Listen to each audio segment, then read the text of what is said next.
आज मस्त असा टेस्टी नाश्ता बनवून दाखवणार आहे. मोड आलेली मटकी. इथे कढईमध्ये तेल टाकून घेतलं आहे. मस्त मोहरीचं तजी आहे. आता त्यात जिरं घालून घेते. हा नाश्ता फक्त मिठाचा असणार आहे. यात दुसरं काहीच घालायचं नाही. थोडंसं हिंग. आता यामध्ये ही मटकी घालून घेते.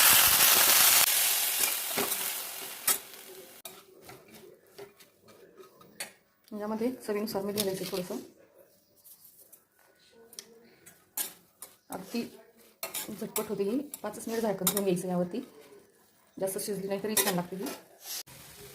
हे बघू शकता तुम्ही, आपली मोडाची मटकी एकदम टेस्टी लागते अशी तयार झाली आहे. ही अशीच खायला छान लागते. तुम्ही नक्की करून बघा, तुम्हालाही आवडेल.